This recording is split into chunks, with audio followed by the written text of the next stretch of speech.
that wants to tame me. You can't catch me on the run, cause I'm gone, yeah. I blaze trails, set fire to what's behind me. No, I'm never looking back, I'm on the run. I could only ever be what I'm made to be. It feels good when I'm living on the edge. Watch me now, roll like thunder, gonna shake the ground. Can't stop me now, I don't give up and I won't back down. I'm a force of nature, can't be contained. I got lightning running all through my veins. Watch me now, watch me now.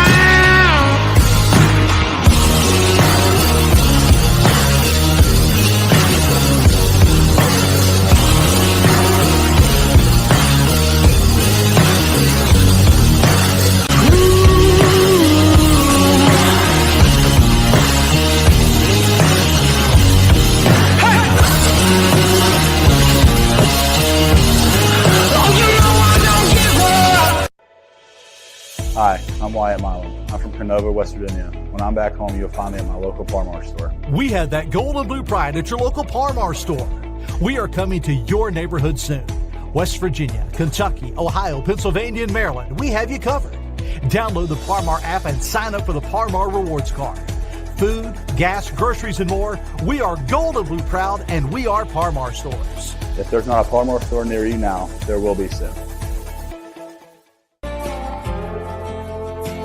Northern Eagle Distributing, proudly serving Anheuser-Busch products to West Virginians.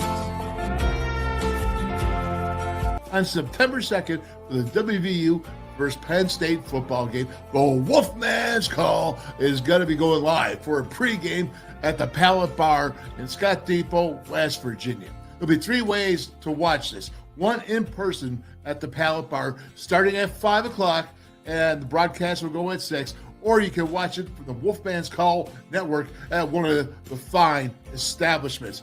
Or also you can watch it at the Voice of College Football. That's West Virginia's Voice of College Football. If your favorite place doesn't have it and you want to watch it, tell that proprietor.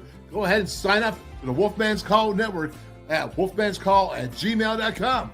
Again, that's wolfmanscall@gmail.com or at West Virginia VOCFB. You're not going to want to miss the action, and it's all coming to you from the WolfMan's Call. Phil Breakdown, baby. September 2nd, starting at 6 o'clock. Get signed up. Boom!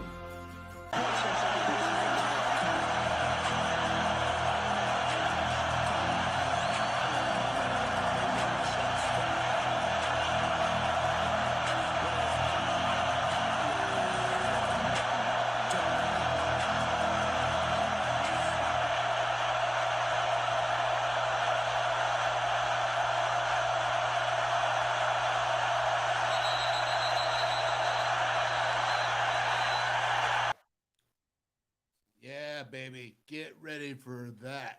They call it Happy Valley for themselves, but it's not so happy for opponents entering in there. Beaver Stadium, yes, I've played there a couple times, and yes, it's been difficult, but it's a great challenge, great opportunity. If you want to be the man, you got to beat the man. And this year, it's looking like Penn State University football is at the top of the list. You know, one of them right now, who knows what's going to happen to the season, but it's a wild, wild Wednesday. And thank you for coming into the WolfMan's Call. I'm Wolfman Dale Wolfley. Most of y'all know me, and we got something really special today. Hey, we have Coach Jay Paterno coming in here. 17 years coaching, 12 years as quarterback coach at Penn State, 17 with Penn State, 12 years as a quarterback coach. Yes, he coached with his father, Joe Paterno, the great one. And, of course, he is also, I got to tell you this, before I bring him on here, I got this special thing up here. And I wanted to add this in right here so you can all see. And check this out now. This is very cool, okay? Right there, we see it. You got Coach Jay, Coach Joe, right? Out there, Paterno, big time. We got to get that again. And then you have him right there, Nittany Game Week. He's a co-host. What you see the Scrapper, man? Coach Tom Bradley Scrap. And, of course, then you see over there, you see footballs in a pot and some cooking materials. That's his go ahead. His ESPN Radio 970 show that he co-hosts. It's called Pigskin Stew. He's also an author of many books, articles. Check out his website, and it's just amazing. But without further delay, let's go ahead and bring him on here now. What's up there, Coach Jay Paterno? Coach, how are you? Doing great, Wolfman. How you doing? Oh, I'm doing good, doing well. Actually getting ready to do some TV stuff, so it's a little chaotic, but we're going to make this happen. All right, very good, man. Well, I'm so excited about this, and you can see that, and I'm excited the fact that we start the Pigskin Stew radio show tomorrow, Thursday. Yep. And what's up online for the first? What are you going to do for the first week? Well, we got Oliver Luck as our guest for tomorrow. He's going to talk some West Virginia stuff. Obviously, he has had a pretty good career there, both as a player as an athletic director. We got you coming on to talk about West Virginia. We got Mike Portman coming on to talk about Penn State, and then Tom Bradley, who you mentioned already. He and I are going to be not only do Pigskin Stew on ESPN Radio, we also do Nittany Game Week, which is on WTOV in Wheeling. It's on Fox in Pittsburgh, which covers a good number of part of the state, and it also covers. We have a station out of Youngstown that gets into part of West Virginia. So West Virginia fans can even watch and see what we talk about. Yeah, from what I'm told, 34 million TV sets. Pretty impressive there. Yep, no doubt about it. And let's just get it real quick, because Coach Tom he coached at Penn State for all those years. We all know that. But he also coached at WVU, and he's going to be doing the coin toss. I think besides your father, he is second in games coached at Penn State for all time for numbers. That's pretty special. Yeah, and I think it's going to be a real good moment for Tom. And for our fan base that loves the tradition of the place, a guy like Tom coming out and doing the coin toss, we're putting a lot of pressure on to make sure he gets the coin toss right. And the real pressure is that the official makes sure they get the coin back, because Tom's been known to. Tom still has his first communion money. All right. Excellent. Yeah, you know what? That is really funny. And I can't wait to do the Pigskin Stew the whole season with you guys. Tough game for the Mountaineers to start out with, that's for sure, though, coming in and opening up there with Penn State. So how tough is it? You saw the intro there. You saw the noise. Michigan, how tough is it? Well, I'm not going to tell you. I'm not going to tell you how tough I think it is. I can tell you, Urban Meyer has told me a number of times when it's going at night, it's louder than LSU at night, and that's saying something. And it really is. Our fan base is wired in. They understand they can have an impact on the game. They like to have an impact on the game. They'll if there's an offside penalty or false start, place goes nuts. It only adds to it. And I think a lot of people come here the first time and they think, well, we practice with noise, but until you're in it, it is a whole different level. Yeah, it is quite a challenge for the Mountaineers to come in first game and deal with that noise. And I will tell you, I played at Penn State. I've been to LSU for a night game, and I think Urban Meyer's right. I definitely agree with him. So, okay, so let's get into it. Let's get down to the nitty-gritty, and we'll start off with offense. And if you could, we talked a couple months ago, but, Drew Lawrence, like he was the man. Is he the man now? Yeah, I think that's the worst kept secret in town. They keep people saying it's an open. Penn State put him. If you get your tickets for the game, Alar's picture's on the ticket for the first game. So somebody made that decision a while ago to put him on there. He's not as mobile as what Penn State's had, so that's going to be a little bit different. West Virginia will kind of know where he's going to set up to throw the ball downfield, which I think helps. But Penn State's got a veteran offensive line.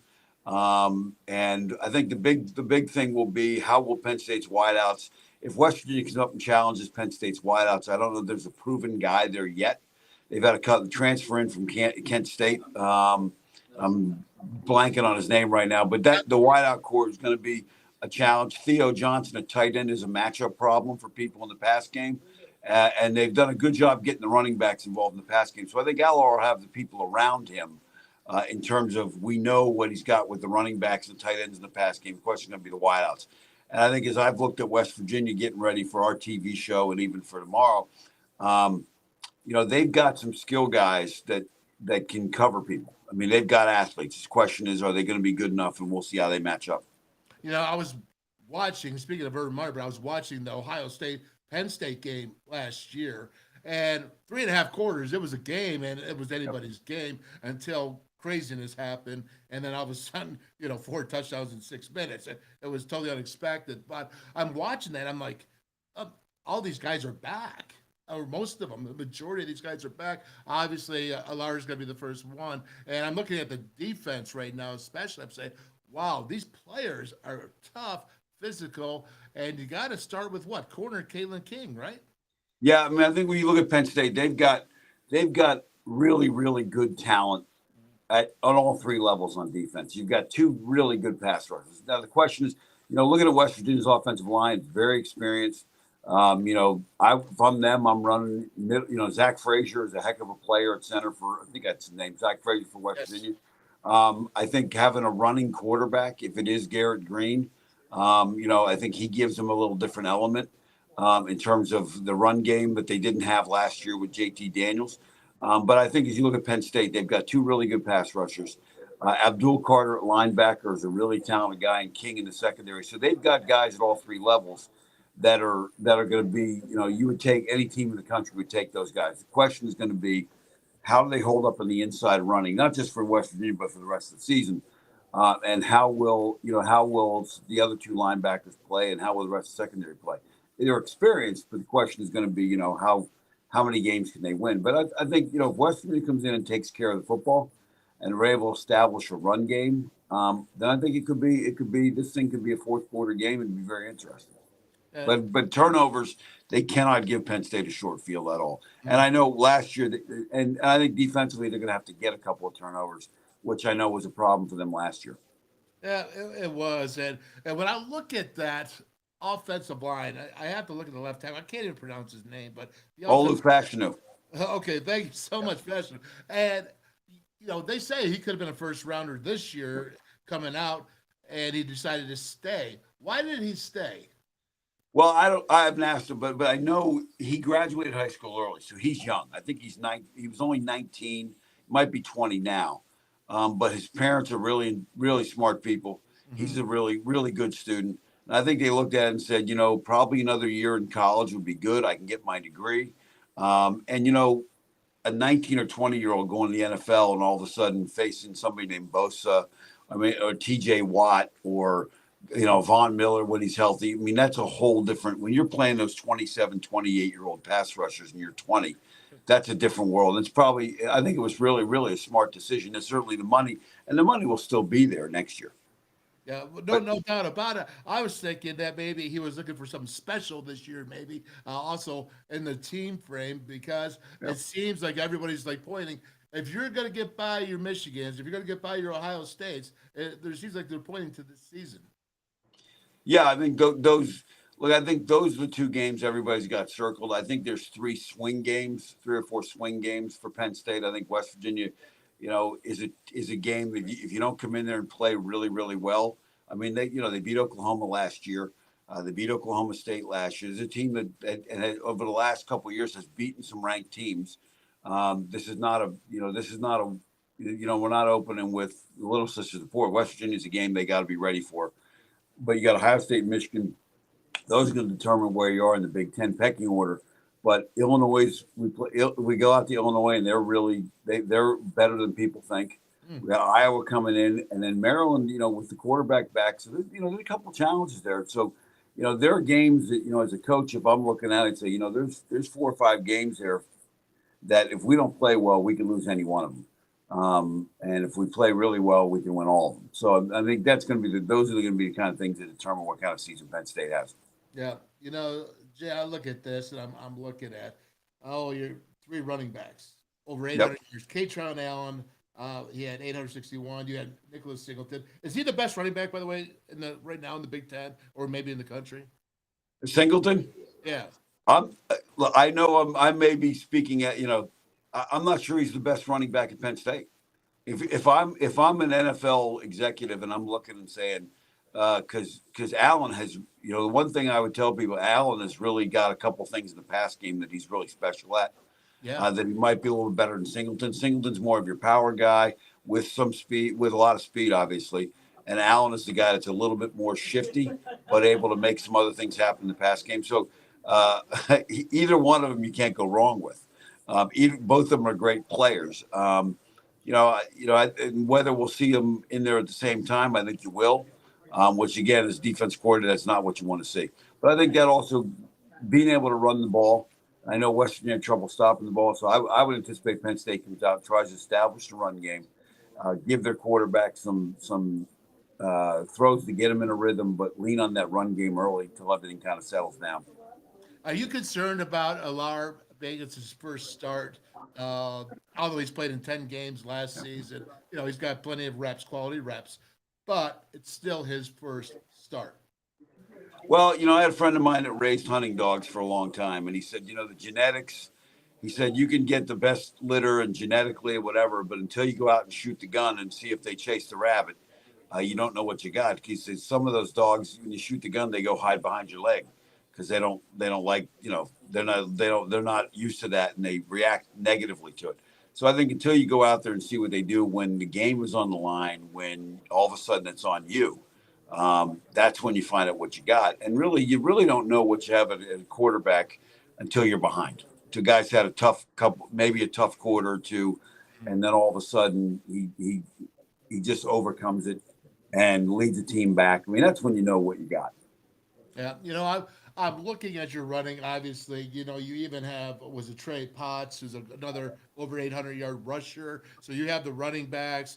But you also have you mentioned before with Theo Johnson, the tight ends, but you also have Tyler Warren. Now, you go 12 personnel, that creates real problems when you have one outstanding tight end, I guess, right now, and the one other was pretty darn really good. You add that onto a tackles and an offensive line that they're saying is the best. So what kind of problem is that going to pose, do you think, in the strategy against West Virginia? Well, I think, when you look at West Virginia's system, when they've got 3 down guys in their system and they're really kind of playing almost like a hybrid nickel most of the game because it's a 3-3 with 5 DBs or a big, you want to call they got a big linebacker. They're going to be a little undersized versus what Penn State presents to them. But they're more multiple in the things they can do. They're going to have to do some things up front, stunning and twisting. But I expect, and I know when I was coaching playing that same scheme, we wanted to try and establish the run first. And then, if West Virginia can come down and say, okay, we're going to go one-on-one with your wideouts and put a number of guys around the ball, then the numbers start to work out and it becomes how they tackle the running back. So I think it's going to be, that's going to be the chess match. It's going to be, can West Virginia hold up front? If Penn State goes to 12 personnel with 2 tight ends, what's their move? And, if they make the move to put more people around, can they handle the stuff one-on-one outside? Okay. And I know you touched a little bit on the wide receivers, but let's just Keandre Lambert-Smith, leading receiver, returning producer, number 1, looked really good in Ohio State game. I mean, he looks like a number 1 receiver. What's about him? Everybody's kind of waiting for him to really be dominant. I think that's the real question. Is he going to be able to take over a game and be dominant and force you to change your coverage? I mean, if you look at Marvin Harrison, Ohio State, you as a defense coordinator right off the bat, somebody needs help to cover him. And if Keandre can do that, then I think that changes the game for Penn State. But no one has really seen that just yet.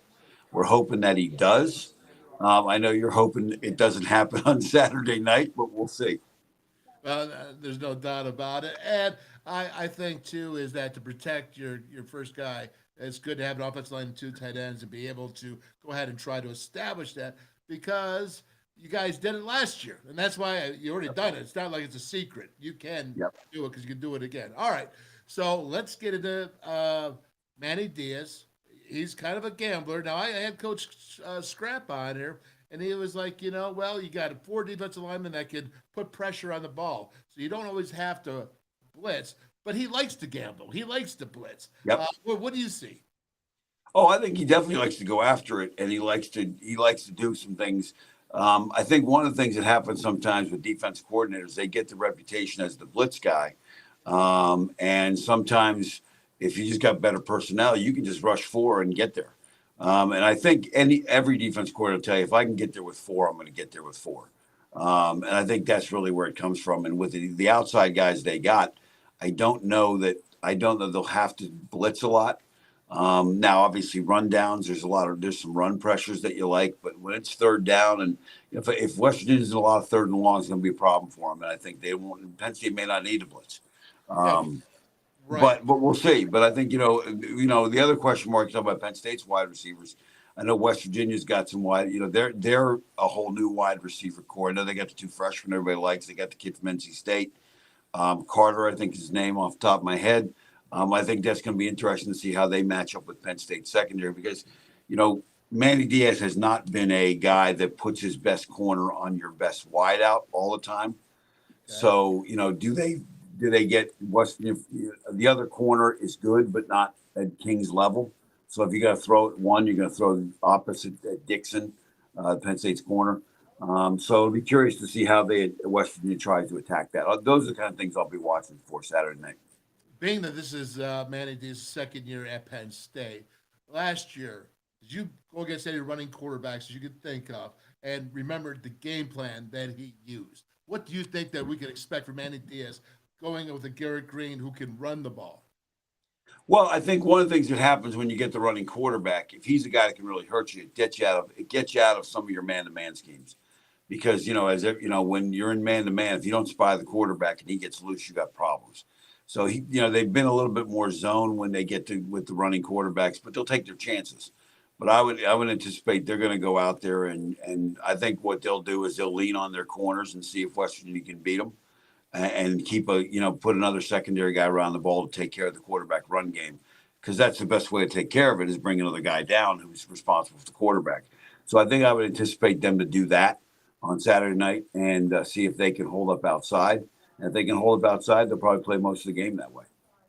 Yeah, I think that. What do you expect that they're just going to try to really stop the run, put the numbers there, leave the corners on the island like you just said about the outside guy? Because you got Ronnie Dixon, obviously we talked about Kalen King. Is that what you have to do to try to just make sure that West Virginia does not get going? Yeah, I think what you want to try what I want to try and find out is, if I'm looking at playing West Virginia, I'm looking and saying, okay, let's see if we can make this a game where we control the ball. The other thing too is with the new clock rules, with the clock running, during the game, when you move the chains, that benefits teams that want to run the ball and control the tempo. And I think in week 0, people started to realize that, that opening drive, if you got a team that's running the ball and they take the opening drive, you might not see the field till there's 8 minutes to go in the first quarter because the clock runs so much more now than it did last year. So we'll see how that goes. But if I'm Penn State, I'm going to try and make this a game in the trenches because I feel like I've got an advantage there. Yeah, absolutely. All right, last question for you, and I'll let you get going to your TV stuff. All right. How do you win at Penn State? What do you think has to happen for teams? Because you don't lose very often at Penn State. No. What has to happen in your history, all the years you've seen it, and a lot of victories? What does opposing teams have to do to overcome all the challenges and beat a really good Penn State team? Well, first off, right off the bat, you cannot turn the ball over. That is number one. You've got to win the turnover margin at Penn State to win. You've got to be able to run the ball, and you've got to be able to get into the game early and run the ball, get a score early, and get the crowd a little bit settled down because the crowd, when at a night game, they come out, they're juiced, they're excited, and if you come out and start, Nebraska came in here in 2002, and the first series of the game, they're trying to check at the line of scrimmage. They can't hear it. They call timeout. That just encourages the crowd. So come out, know what you're doing right off the bat. Be precise. Don't turn the ball over. And I think then if you do those things and you can pick up a turnover here and there, then you got a chance. And I think that's true with any team, whether it's West Virginia, whether it's Ohio State, doesn't matter. I mean, it's tough to come in here, turn the ball over, and win the game. Yep, that's for sure. All right. Coach Jay Paterno, man, we thank you so much. It's going to be a great season on Pigskin Stew. I get my little, my time there, my blitz that I get to do on your show. So I'm fired up. Just wait. I'm going to give you my prediction tomorrow, by the way. Yes. I'll do it on the show. Oh, if I got a question for you tomorrow, you'll see. We got a good one for you. All right. Very good. All right. Well, hey, Coach, thank you, man. And we'll see you tomorrow and the rest of the season. We'll get rocking. All right, man. Take care. Thanks. Appreciate your time. And all right, well, hey, Jay Paterno, the son of Coach Joe Paterno. I'll tell you what, you know what I really like about Coach Joe Pa, as they call him, is that he offered me a scholarship. I think that's pretty awesome. I have a lot of respect for him, and for him to offer me a scholarship, that's a cool thing for me. To me that's an achievement. So I appreciate that, and we're gonna get going here. We're gonna have Dennis Fowlkes come up, great linebacker, man, for the Mountaineers. Him and Daryl Talley, I think they were at pow, right? Then you had Todd, the lovely Todd Campbell. You had some guys, Jeff Dean, a linebacker. Oh my gosh, you're gonna see it here, and some great players. I'm going to show you something really cool. I got something surprise for Folksy, man. But let's go ahead and drop in. What do we see here? Let's go to the chat room. And the chat, what do we have here starting off? Boy, you guys are already rolling here. Let's see. What's up, Jackson? What's up, Mountaineer Nation? Very nice. All right. Let's see. Mike Dunlap, recruited by Joe. All right, Mikey. Mike Dunlap. Hey, we're got a QR code. Listen, man, Mikey just got his kidney transplant, and he's got to get heart surgery at the Cleveland Clinic. We got the GoFundMe. It's Polkadot 66 for PayPal at Polkadot 66. Mikey, you can write that on there. Go ahead, write that on there. If you don't like the GoFundMe account, whatever you like, man.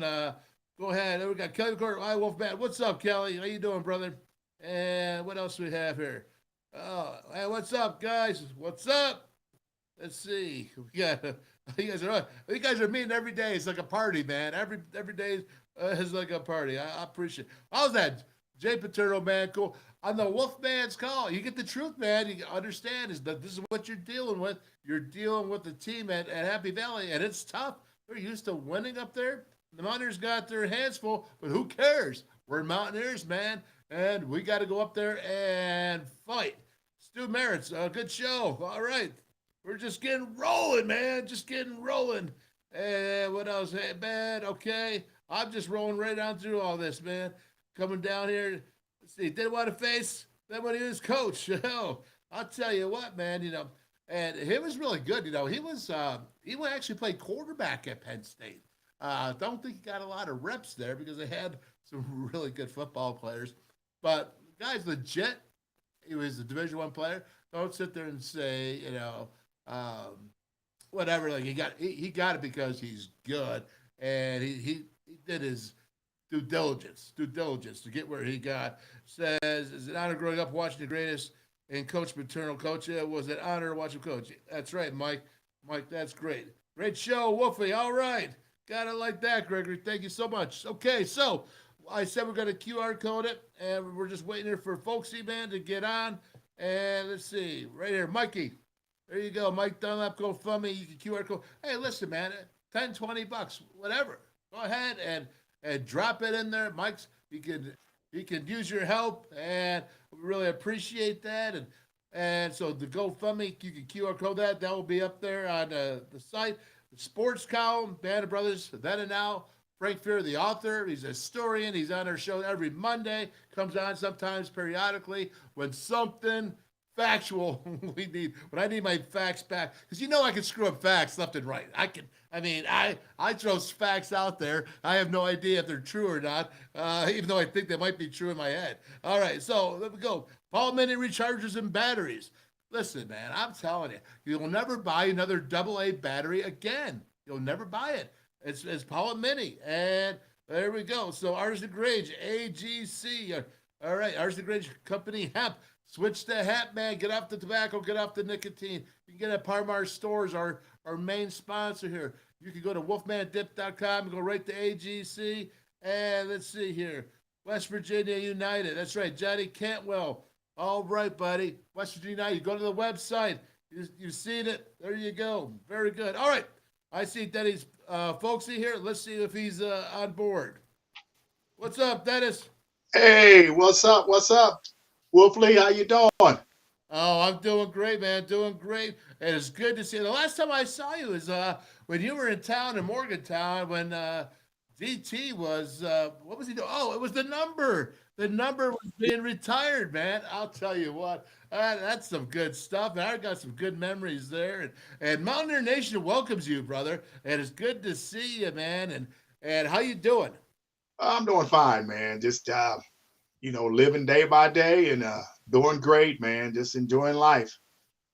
Oh, that's great. And when I got something for you. Let's just get right into it because this is going to make me laugh. I think it's going to make you laugh even more, which is why I did this. So here we go. Let's see here. Nose guard for Park, Ohio. Todd Campbell, defensive tackle, UConn's to Pennsylvania. Jeff Fields, outside linebacker, Silver Spring, Maryland. Say hi to my brother, James.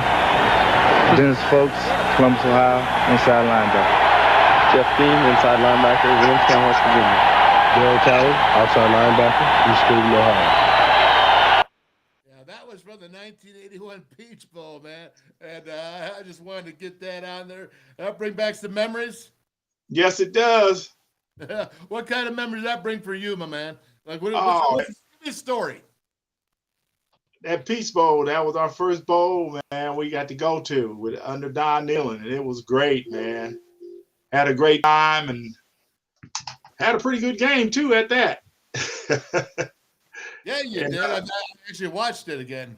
Yeah, we beat Florida and got a chance to beat them. Let everybody know that we was on the map. Oh, that's very cool. All right, folks. So tell me this, man. You and DT, you were a heck of a 1-2 punch together. What was it like playing with Daryl Talley? I asked Daryl Talley, what's it like playing with Folksy? Because you guys really were. You saw Todd Campbell there. You saw Dave Oblak, Dean. You guys really were the beginning of the modern day Mountaineers. All right, there was a time there that after when Coach Bowden went down with Coach Nittany, that you guys slipped a little bit, but you came back up and you made the waves, man. And it was just you're hard hitting, you're tough playing. You're going in there and kicking the can out of Florida. That's what made you special. Yeah, that was real special. Yeah, it was like you said, when I got there, I came in 79 and I was still under Coach Nittany recruited me. And I'm happy for that. Definitely grateful for going WVU. And then in 80, Don Nealon came in and changed the uniforms. We got out of the old stadium. I played in the old stadium. And actually, I got the last interception in the old stadium off of Dan Marino when we was playing Pittsburgh. And then we opened up the new. I never heard that story. Yeah, and then we opened up the new stadium against Cincinnati, and I got the first interception there. Now, I heard that one, but I did not hear about the last one. No, he didn't say the last one and the first one. Putting that together, I pretty much know my stuff, too, for history. Wow, that's good, man. I'm going to use that. Yeah, I think we had Pitt on the ropes. If I could have got in the end zone, we would have. Right on, man. All right, so that's going to be a great trivia question for the future when everybody forgets about it. I'm going to write that down and make sure that I use that. Okay, so what's your favorite memory in a game that you knew that you guys were changing and becoming competitive, attitude-wise? I mean, it was you and DT and Campbell and Oba. I mean, again, you guys are some tough. I mean, you had Newberry down there, safety. Yeah. Man. Timmy Agee was there. Agee was there. A lot of tough guys. Yeah. I think it was definitely probably the Oklahoma game when we went into Norman and beat them. I think we was the first team to ever beat them on opening day. They had never lost a game on opening day. And I think we was the first team to do that. And we talking about we was going to wilder like roses in the heat.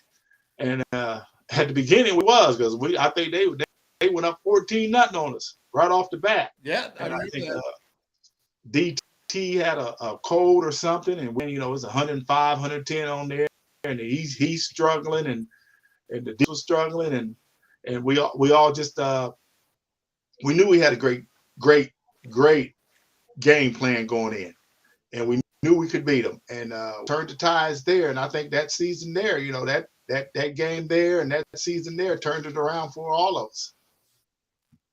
Is it true? I mean, I'm trying to remember now. Didn't you sit there and say, hey, DT, you need, I'm saying Darryl Talley, I'm saying you said you need to get your game going. You need to get your can moving. Is that true? Yeah, that was true. Yeah. Not in the words there, a little harsher, but he was having a rough time, man. I can understand that he was having that rough time because he had had a cold and it is hot out there on that field. And basically, I just told him, look here, man, you better than that. You better than that. I said, you better than that. I said, I don't care what you're going through. I don't care what your temperature is. We got to pick this game up, and we got to win this game. And that's what happened. After I got on him, basically, I got on the whole defense. I said, man, we better than this. The first 2 times they touched the ball, they scored on us. It's 14-0. Wow. That was your senior year too, right? Senior year. Yeah, senior year. So you left, but with that and a great season that you had. What's your high point of? I know you went to the NFL, but what your high point in college? What was it? High point in college. Oh man, I just coming to WVU and probably getting a starting spot as a freshman. Because that was still the 70s, and they didn't like playing freshmen a lot. They had just started getting into playing freshmen. So I think that there, knowing that coming out of high school, that I was enough to play and as a freshman in a Division I school. Wow. Yep. There's no doubt you were from Cleveland, right? No, Columbus. Oh, all right. Columbus, Ohio. And, coming to WVU and making this, what did you find out about WVU that made you guys start to turn and win? All right. What was it? Was it, and I've asked everyone that's come on the show and that's been a player, what was it about WVU and the hardness, toughness, maybe not always the most talented folks, not always that, overall team-wise, not saying about individuals, but overall team-wise, but Heart of Lions, man. Heart of Lions and made up what being a Mountaineer is.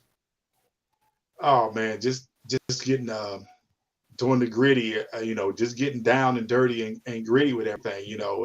We came in, we had my freshman year, we had a losing season, and just wanted to turn things around. And I think Don Nealon was great for us there when we turned things around. We started seeing new uniforms come in, the change of the uniforms. We still had the older guys that was going out and telling us that we used to be a great team, but we can still be that great team, but it's up to y'all now.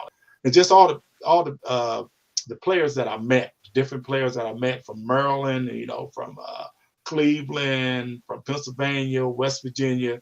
I would just say the guys that I was with there, and there was just a great moment there, just to play with guys that if I went to WVU, I would have never met them, and I don't think I would change anything about that. And I would still, people always ask me, you go to a different university now? I said no, because of the experience I had with not only the players but the fans, the students. We interacted with when Towers was around. We interacted with the students a whole bunch. We had a lot of guys that we hung around with that wasn't ball players, that wasn't athletes. Yeah, you're right about that. And, I guess it's that Mountaineer mentality that I saw my brother Ronnie, but he came and he was a part of you, and he credits you guys, as Ronnie credits you in particular, and DT, having to go one-on-ones and smash mouth and hit, and how you taught him so that him and let others like him. So you guys really kind of started it and transferred it up, and it just grew, and it's grown ever since. And you can't, in West Virginia, in my mind, you can't be successful unless you're blue collar, man, and you're hard hitting and you're hard nosed and you grind it and you go to work every day. Right. It's like, with Ron, man, he was a fullback, and back then everybody liked to run the ISO. So in one-on-one, it was always me and Ron going up against each other. So he made me better, and in turn, I made him better. And some plays we would take off. We say, man, we doing this just for the looks. We ain't going full out this time. And we would have that agreement. And then we would have the agreement with Ron, we got to go full out this time. They looking at us hard, and we got players behind us that's looking up to us. So we got to go hard this time. But I'm gonna tell you, Ron made me a better player, because like I say, everybody we played against, we got to stop the ISO. And the way to stop the ISO is with the inside linebacker. And even we ran the ISO, and the way to have a successful ISO is the fullback. Yeah, there's absolutely no doubt about it. Did you notice that the fullbacks are still coming? They're creeping slowly back into the game. They could be an H-back, it could be a tight end in the backfield, but they're really using that fullback formation. And I'm seeing a little bit of ISO coming back again. What do you think? Yeah, I think that's great, man. That is great. Like you say, they're using them as H-backs, and the talent of the kids now, they can do everything. Usually a fullback, that's all he did was block. He might get the ball once or twice in a game. Now, they move him out to the H. He's a receiver. He's a runner. He's a decoy. They're doing a lot of things because the guys are. When you have a H-back or a fullback that's at least 260, 280 pounds, can run a 4.7. That's tough on a defensive back when he's trying to protect him, especially when he goes to the H. And he's 6'7". He got him over hype. He got speed and everything. So that's turning the corner definitely in the NFL, and I'm pretty sure it's going to reach more and more into the college league too. That's for sure. Yeah, we have the best guests, and we got Dennis Fowlkes there today. Graduated 1982, and part of that whole turnaround program with so many great Mountaineers. And we go back to it. Now, there's a time before you could go back before to Mountaineers. They were tough as well, and they grew. But again, there's some loss there. And in that time, you guys found yourselves, and you started it. And it really hasn't diminished very much from there. Because even today, and this is what I'm leading this whole thing up to, even today, for the Mountaineers to be successful, they still have to have that Mountaineer mentality, that blue-collar work ethic. Am I right or am I wrong? You're right. You're right about that. Like I say, when Don came in, he changed the whole format, and we got to rolling then, because I think after that, we went to like 17, 18 straight bowls in a row. So we did start the ball rolling at the WVU, and we just had a great time, man, against and back then we was independents. We played Pittsburgh every year. We played Penn State. We played the Marylands. We played a lot of good schools that have good rosters and good strength on their teams. Yep, that is completely correct. I mean, let's just think about that. I just had Jay Paterno on. In fact, he might have been more my age than yours. I'm not sure. Because he looks actually younger than I do, but I don't know. But he was there for 17 years. He coached with Joe Paterno. Let's talk about this Penn State and how tough they were and how tough it looks like they are this year. What was the deal about Penn State back in your day? Oh, back in my day, as a freshman, I think Penn State was the first team to have a 300-pound offensive line. And then you put Matt Suey back there at 240, Booker Moore at 240, and then you throw in a speedy Kurt Warner. Man, that offense was hell to stop. I'm telling you, as a freshman, I think they just drugged me all over the field. You know what I mean? They just drugged, but we stayed in it. I think even though they beat us that year, they might have gave me a defensive player of the game just for being tough. And I think after that, we just said we're not going to get beat on like that again by Penn State, and Joe Paterno and his staff, and then after I left WVU, Walker Lee Ashley, one of the linebackers from Penn State, he was drafted by the Vikings in the 3rd round, and then when I went to the Vikings, me and him became great friends, and we still are great friends. But back then, they had speed, they had strength, they had talent. They was just overall, I'm pretty sure they won the national championship in '82, my senior year. Could be right. I can't recall off the top of my head, but I'm going to take your word for it since you know.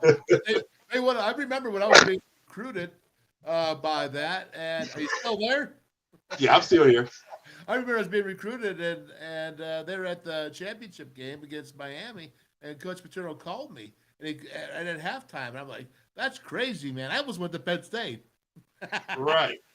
Because right. it was that tradition. It was that what you projected against, and the fact is that West Virginia, though we don't have a great record, the games became competitive from the start. Your start, they didn't get rolled over. 84. Beat them. 88, we beat them. Again, is 87, I went to Penn State, should have beat them. 89, should have beat them. But see, that's the thing, folksy. All right? And you said, didn't you say that you, or no, that was Pet you were talking about. But, you get there and you get them, but something happens up there at Happy Valley. They call it Happy Valley for a reason. Yes. It's for them. And, what is it? What's the difficulties about playing in that Beaver Stadium? I don't know, man. It's something about that stadium because I think one year we lost 15-13 to them, and we had them right on the ropes. And if I'm not mistaken, Kurt Warner took a kickoff all the way back, and that's what won them the game. Yeah, I mean they did things to pull it out. 87, I think it was something just like that. So again, what are the challenges now that this Mountaineer football team do you think that you see? Was going to go up to the Happy Valley, Beaver Stadium. What challenges will they have rolling in there? Well, the defense definitely going to have a challenge with their offense. They're grinding out team. They'll run that ball on you, and now they can pass the ball. They have great players, just like we have great players right now. But I'm a defensive guy, and I'm just saying that defense has got to step up. We got to have some turnovers, and definitely we got a good defense going to have to put some points on the board through a fumble or pick off interception and take it all the way back or safety. Defense is always in the mix when it comes to winning or losing a game. Let me ask you this. Watching this team the last couple of years, what have you noticed that you think that they should improve upon defensive wise? What was that again? On defensively, what do you think they should improve upon? I think they need to. I don't like the 3-3-5 defense for one thing because you can run all over it. I like the 4-3 defense or the 3-4 because when you run that 3-3-5, you got to have 3 defensive linemen that are big and fast and tough.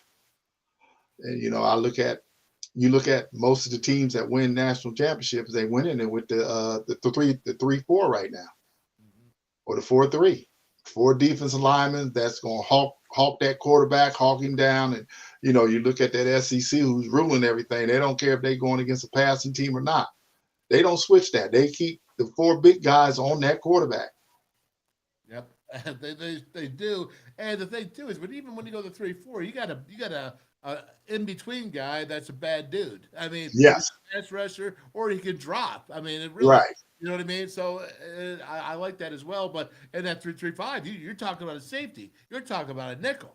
You know what I mean? There's a difference there. And you're talking about a guy that's not as big as a regular linebacker that should be in there. Exactly. So with that being said, and this offensive line for Penn State, and they're about 320. And we could look at our guys here. We have a guy that's 309, Lockhart, the nose guard. We have a guy that's 283, another guy that's 290. I mean, that's just the top 3 because the other people are smaller. How are they going to go ahead and try to stop against this Penn State? Because just explain to everybody, because you're a linebacker, you played in the NFL, you understand what forcing somebody's what eventual running can do if they just wear you down. Oh, it wears you down. If your defense, that nose tackle, I'm probably sure he's a 2 technique. If he can't keep people off that inside linebacker, the guards from getting up on that linebacker, it makes it for a hard day when you have a line that's averaging 320 pounds and your defensive line is probably an average of 290 at the most, and it just wears them down. But because we are lighter, we should be faster in getting around people, but you just cannot let offensive guards get up on your linebackers that fast. You got to try to hold them, block them, or whatever to keep them off your linebackers, so that linebackers, for all three of your linebackers, can flow and make tackles. If they can do that, keep their offensive line off our linebackers, and they can flow and just make tackles, we can make them go to a passing game. And that's what you got to do with somebody like Penn State. You don't want them running the ball on them. You want to force them to pass the ball on them. But if we can, get some blitzes up there, get some linebackers blitzing, get some run blitzes, I think we have a great chance. If we have to have a good defensive scheme to stop this team. Wow, there's no doubt, especially when they go 12 personnel and their tight ends are as big as their tackles. You know how that goes. But again, it's a challenge. This is a challenge, so that means it's an opportunity as well with the number 7 team in the country. Largest crowd a Mountaineer team will ever play. I played at Penn State in '87. It was only, I think, 95 at the time or something like that. We played out at Texas. I think it was 101,000. I was coaching then, or I know I was broadcasting then. Mm-hmm. And so this is going to be 107. This is the biggest crowd, live crowd, that a Mountaineer team will ever play, and that's pretty amazing. And it's a great opportunity. But at the same time, what do they have to do? I asked Jay Paterno the same question. I'm going to ask you, what does this team have to do to go in there and steal a victory away from the Nittany Lions? Number one thing is no turnovers. Number two, we have to create turnovers. If we can go in and have no turnovers and move the ball on them, keep their defense on the field and keep our defense off, and wear their defense down with our offense, we have a good chance of beating Penn State this year. Would you say that Jay Paterno said, boy, with Garrett Green, if he's in third and long situations, that's bad news for WVU. So would you say, with that being said, how big does first downs make in this game? Because people are saying, oh, third downs are huge. And this, I'm saying you ain't going to get those third downs unless you get good, big first downs. Right. We first downs, we got to have them tackle for a loss or no gain at all. If we can get them in third and long instead of getting them in third and short, that helps us out there. So we definitely got to keep them third and long instead of third and short. And we definitely got to have on that first down play, we definitely got to have a minus or even just break it even or a 2 to 3 yard gain. We can't have big chunks on first down. When you get big chunks on first down, but basically the offense, they got a whole, they can just go into their whole trick bag when they second and 3, third and 2, and that's what we have to do. We definitely got to that first down. We got to have tackle for losses. We got to have that going for us. And that's exactly the opposite. On the flip side is that the Mountaineer offensive line really has to get 4 or 5 yards chopping at it, so they don't have to be in those third and long situations as well. Because we know this, both cornerbacks are really young. Okay, right. He's making his first start for Penn State, and Green is making his second or third from last year. He had a couple. So when you put that together, all right, and you got these 2 rookies. I want to say rookies, but young guys. What do you want to do if you're defense? If you're Manny Diaz over here, or if you're Jordan Leslie over here for WVU, what do you want to do to these quarterbacks? You definitely want to get them off their game, and that way you want to show different formations. Confusing them. You definitely want to confuse them with different formations. Line up one way and go another way. And you just want to keep pressure on them. They both young, and if we can get them into turnovers, that'll be great for us. Yeah. Let me ask you this. How about disguise? You think that's one? Disguising your secondary coverage? Disguising everything. Yeah, we had to disguise everything. Disguise the blitzes, disguise when we're not blitzing when we're not blitzing, and not blitzing and blitzing. So we just gotta have a good game plan, because like I say, a good defense will beat a good offense, you know what I mean? And that'll make the game. And plus, we can't turn over the ball. We have a young quarterback too, so he can't throw interceptions.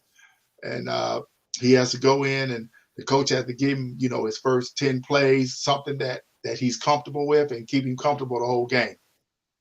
That is so true. And so again, now you want to go ahead, even Tom Brady, even as great as Tom Brady is, or you pick any great quarterback you can think of. When you keep putting pressure on him, when you keep getting waxed, you might, we're talking quarterback hurries now, all right? We're not only just sacks. Oh, yeah, you want a sack, but if you can go ahead and be in his face, how much does that screw up a quarterback? Oh, that screws up everything. That screws him up real bad because he's looking for that guy now. And then especially if we can get pressure from both sides, he's looking at both guys now. He's like, wow, man, these guys are really putting pressure. You getting him off his game now. You know what I mean? He's not comfortable, and we don't want him to be comfortable. So when even Tom Brady, when he's not comfortable, he's throwing that ball away, and forcing mistakes. So we definitely want to do that, get him off the game and force mistakes to the quarterback. Yep. And so Dennis Fowlkes, you are the defensive coordinator for WVU. You see this offense, and are you going to go, let's say passing downs, yes, but are you going to go ahead and put those corners on an island because those receivers have not been gelling with this quarterback for a long time, okay? They're new receivers except for the Keandre Lambert-Smith, number one. Okay, he's been there, but are you going to go ahead and shut down the run? So what's your philosophy is what I'm trying to get at for this game. This game, you want to shut down the runs. You want to keep your corners up tight until they can show us they can beat us over the top. So the more people we have for the run game, that's forcing the run game and not the passing game. And like I say, if we can get some shutdown corners on them, that we can go man to man on them, and they can't get over top of us, and we can have that run support. Quarterback is always good when he's extra run support, so we can stop that run and make them a one-dimension team. That is right on in my mind, spot on, or whatever you want to say. But now that I have you, I have to ask this question, and because in the college game especially, now in the NFL, tight ends are getting really successful. We know what they're expanding. People are saying like, well, we can really do some things, some great tight ends. Some that are more receivers, but they go into the tight end role. But for you as a linebacker in college ball, how can you defend the tight end? Because the tight end is now not the NFL showcasing tight ends. The college game is moving on, and it's getting showcasing tight ends in their own way. How can you stop that in college? Because college is notorious for not defending a tight end. You got to get a hit on him, and that's what we did when he comes across the inside linebacker face or the outside linebacker. We don't want you to let him run loose. We want you to get a hit on him, get a good hit on him, to stop his momentum, to knock him off of his route. So that's how you defeat that tight end, by always getting a hit on him, never let him go, never let him run free. And that's why nowadays they flexing that tight end out. So your defensive end or your linebackers or your inside linebackers cannot get a hit on him. But we need to get a hit on that tight end. They'll never let him run free. So does that mean like if he's inside that 5 yards, he's 8? Oh yeah, get a hit on him before you get in your drop. All right. Let me see what else is the question. I got all these things I want to ask on defense. Now I forgot. Way to go, with me. I'm telling you, man, my memory is great. All right, so folks, let's go. What's your prediction? Going up there, you see the team, you follow the team, and you also know what's awaiting for him up at Penn State. How do you think it's going to work out? Oh, no, that's a night game too. Yeah. There's going to be whiteout. So every time I watch Penn State against West Virginia, Ohio State or anybody, that when they have a whiteout, man, we got to take the crowd out the game.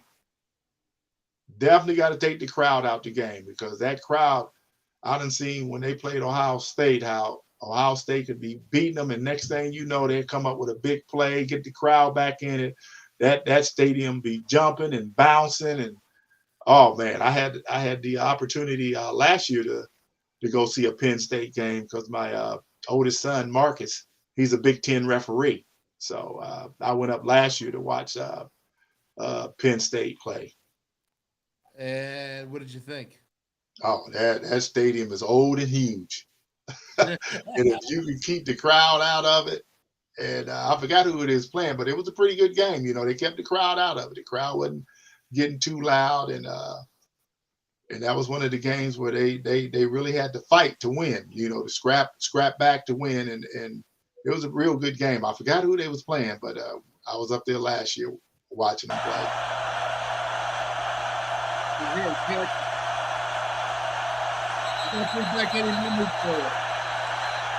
Yeah, that crowd. They put up my readers. Yeah, look at that. That is incredible there.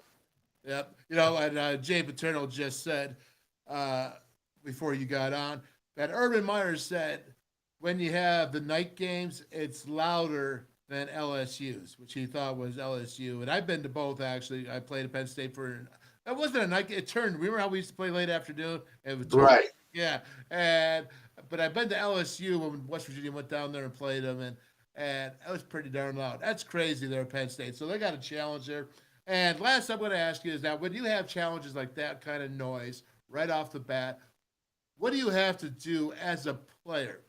These are young guys overall. The offensive line is older. You got Nestor. You got Frazier. Right. You know, you got White. Even White Milam's growing up. But, you know, Thomas Remack's young. But, again, you have a lot of young players, maybe sophomores, third-year guys. But how do they overcome the challenges and keeping their mind focused? One thing they got to do is minimize mistakes. Can't make a lot of mistakes. You got to go in there saying, all right, yeah, we are playing Penn State, but they put their pants on the same way we put our pants on. You know what I mean? Their goal is the same goal we have, is to come out here and win this game. So I think if they can, as young players, know your game plan, know your responsibility, and do your responsibility and minimize mistake, that's going to help the young players a lot. That's for sure. All right, everybody. Here you go, Dennis Fowlkes, man. I appreciate it. Hey, I want you to come back during the season if you would. I will. Go ahead and talk about this, see what you see, get your expert advice, because this about the WolfMan's called this show is about for our brotherhood here, our Mountaineer brothers, being a vehicle for you to talk and say what you want to say and talk about the expertise, because we all have an interest. We all have value in it. So I want you to come back. I appreciate it. All right. Thank you. Will do. All right. God bless. Take care now. All right. All right, everybody. That's Dennis Fowlkes. I call him Folksy, man. He's just a cool dude. I'll tell you what was not cool about it is when he hit you. I'm telling you right now, this man would hit you. You go ahead and you want to run up the middle. He ain't kidding about the ISOs.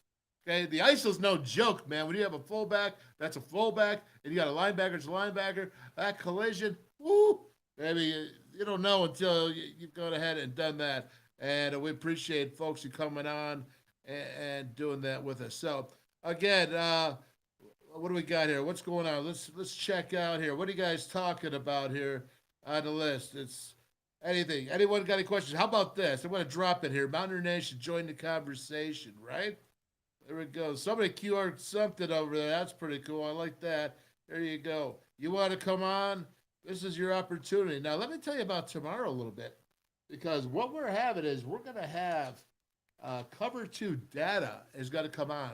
Jeff Davies, and he's made up this advanced analytics. He calls it Moneyball for the masses. These analytics are so good. It's going to help. We're gonna do something different. So Monday through Thursday is the WolfMan's Call regular show. And except for this Saturday, because you all know, I've been telling you, at the Pallet Bar in Scott Depot, West Virginia. What's up, Pallet? Yeah, right there at the Pallet Bar, we are going to do a pregame. And usually it's that pregame, that film breakdown will be on Fridays. So guess what? Fridays, WolfMan's Call. It's not going to be just Monday through Thursdays. It's going to be Fridays. And that game breakdown, that film breakdown is also going to include advanced analytics, film breakdown, and taking those analytics, taking my knowledge with the film breakdown and breaking it down for you. And we're going to talk and say, what do we think's good? What line is good? Yeah, what line? But you know what? Disclaimer, all right? If I tell you I like something and it don't work out for you, that's on you. If it works out for you and I told you something good, still on you. But I'll take a little bit of credit. I'll give you a wink. But regardless, but that's what we're going to do. So that we're going to come out and we're going to lay down our best knowledge. We're saying the numbers are this. The film says this. My expertise, and that's what I'm telling you, my expertise says this, my user experience, and this is the Wolfman's pick. We'll see what happens. We'll see how it goes. But cover 2, Dad, it's a group that started Jeff Davies. He's coming on tomorrow at 4 o'clock. You want to watch it because he's got these one-page better. I mean, this is some really, really cool. No one else is doing this, man. No one else. And you'll see what I mean by this, is that you say, hey, well, no, I'm telling you, no one else. If you want to be the smartest guy in the room about football, if you want to go ahead and play something down, if you want to be a little bit risky, well, you've come to the right place. And that's going to be Friday. So it's going to be Monday through Friday, except for this Friday. We're not going to do it. But tomorrow, cover 2, baby. Woo. Hey, guess what? We also got Tony Altimore coming on tomorrow as well. And you know how good that is, right? Okay, anybody's going to jump on here, man. Let's see here. What do you got here? I like Timothy. There you go. There's some really cool specs you have there, Dennis. Oh, okay, his glasses. I got it. All right. I had to think about that one. How about this? It's an opportunity of a lifetime for some. Okay. Penn State beat Georgia in the Sugar Bowl in 82, 27-23. Excellent. All right. I already put this up here, Mike, but I'll put up again. That 1982 WVU team punched you right in the mouth. That's right. But so would every other WVU team after that. And that's what I'm talking about with Folksy. That's what I was trying to get at is, people, hey, Daryl Talley is, I call him King DT. All right. So that should pretty much sum up how I feel about him. But I'm going to tell you this. Dennis Fowlkes, man, he has no joke. No joke. That dude would light you up. That's why I played in the NFL. And that's why I was so interested in what he thought about the tight ends and all that. Because that's an expert. Because once you get and you see that, you study film forever. You got to, when you get that level, you got to become an expert. Because all you do is study film. That's all I do is watch film, break it down. I learned from Mike Jacobs. I'm so happy that I did. So before he passed away, what a thing it was. He's offensive coordinator for 2 11-0 teams, 2 offenses that rocked. And you know what? I was just really privileged to learn from such a great dude that could go ahead and go undefeated twice as an offensive coordinator because he taught me so much. And I played under him because he was the guards and centers coach as well. So he was my coach growing all the way through my time at West Virginia, came back as a graduate assistant coach, did all that mentoring, became lifelong friends. Started off as the meanest dude I thought in the world. Started off that way, and then after every year, freshman year, I was just a slap. I was a slapper, if you know what I mean. Sophomore year, all right, you're grooving. I was a 4-year letterman, so, I got in there. Junior year, more respect. By the time senior years, he was giving you the respect that you earn. And there's some in the college ball and coaching world now. I just don't know if that's still in there, but I know that I benefited greatly from it. I had to earn that respect from Mike Jacobs. And then as I started as a coach, I had to earn it again. I was again like, yo, man, you just be a pup in coaching. You just be a pup in coaching. So this is what you got to do. This is what you have to go through. And so I'm so appreciative, but now I see things. I see things and I watch film. I remember, you know what? I have his voice in my head that says, Wolf, look at that, because it all came from him. Came nothing with me. Nothing came from him. And that's how great he was. So with that being said, let's go ahead and head it up here with the Neal Brown Press Conference. And let's start answering and talking and seeing what I think and maybe what you think. Because I left this, remember, it's wide open now. It's out there. You can jump on. I'm going to tell you, Kenny, you got to have a shirt, man. All right? That's all I'm going to say. You got to have a shirt, but I love having you on. And that goes for anybody else. All right, here we go. They're talented everywhere. They played extremely well down the stretch last year. They're an attacking group, play a lot of man coverage, mix a little bit with some zone pressures. Ooh, yeah, that's what he's talking about, Manny Diaz right there, Penn State. And guess what, man? They're going to bring it. They are going to bring it. They're going to go ahead, and I think they're going to put their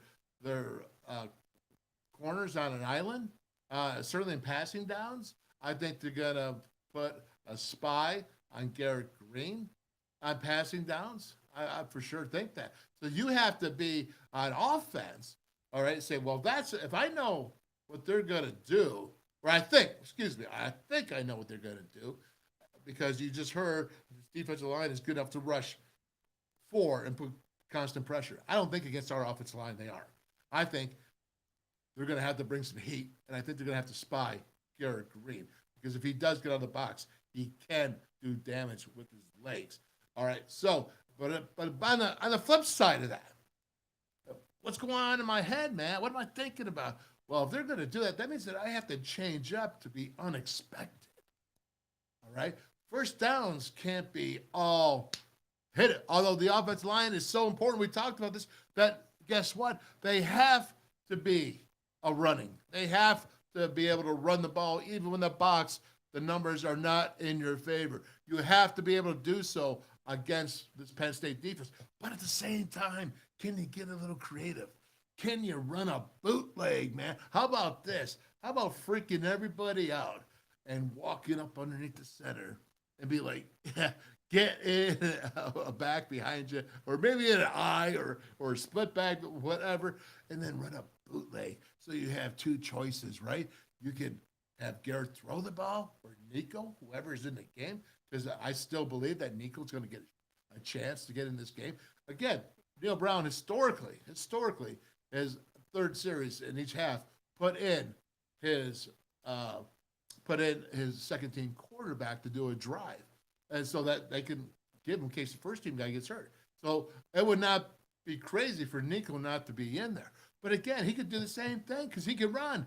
Both of them can run. So go ahead, give him that option to either pass the ball or run. See, but now you've enhanced it. You just made it more complex, right? Now you're putting a defense in a bind. Well, if he runs, I got to run up there and stop him. But then if he's good at that, then you just flip it over the top when you've committed. And it's things like that. So if you know what you think they're going to do, and go ahead and try to not always be that we're going to run inside zone on first down because we got to run the ball. Yes, you do have to run the ball, but you don't have to make it known. You can run the ball. You can run it different ways. You can be creative, and you can also inject play action passes at key opportune times. It's almost like you got to know how to win and have that touch. It's a magic touch, right? All right, I think I explained it. If I didn't, let me know right here. Go ahead. Come on, or go ahead and fill it in. There we go. Next one. These are long spaces here. Too long, actually. There we go. I think it starts up front. At end, they've got 3 guys that are big time. 2, I think, guys that are potential first round picks. 1 for sure. The interior is really good. They're quick. They move. They do a good job with their games up front. Oh, well, you know what? So they're quick, they move, they're powerful. You can go down the line here, and I can tell you right now, that's right. LEs, you got Beeman, you got Robinson, you have Isaac Adazah, you know what I mean? It's tough. They got it. There's no doubt about it. That's why you got to keep them guessing. When you have talent like that you're going against, you can't be forthright. It's saying you gotta be different. I think with Neal Brown, you're going to see a lot of motioning too. Make sure that they're paying attention to where you start is not where you finish, and I'm sure he's got to test it to make sure they're aware of that. All right, and we'll get there. I'll get to you, Mike. Let's go. Come on there. And the special teams are always solid. They're replacing all their specialists from a year ago. They have a tradition of being really good in their punt return game, and so not sure who that will be, but they've always been good there. And then Singleton's their kickoff returner. I mean, he took one to the house last year, and he's a threat anytime he touches it. And so for us, it's about getting ready to go play in a tough venue against a great opponent week one. And well, that's what it's about. That's for sure. You know, when you talk about special teams, here's the thing. They're always in the top 20 recruiting classes. They're going to have the athletes. So whoever's not starting is going to be an athlete that's going to be pretty good. So, you know, their special teams ought to be good. They do have the new starters on special teams for the actual punter and the kicker. So they're replacing them. But when you go ahead and put Singleton back there, I mean, you know, what about what Coach Jay Paterno said? He goes that Katron Allen might be the best. I mean, it's crazy. 13-10 there, right? There you go.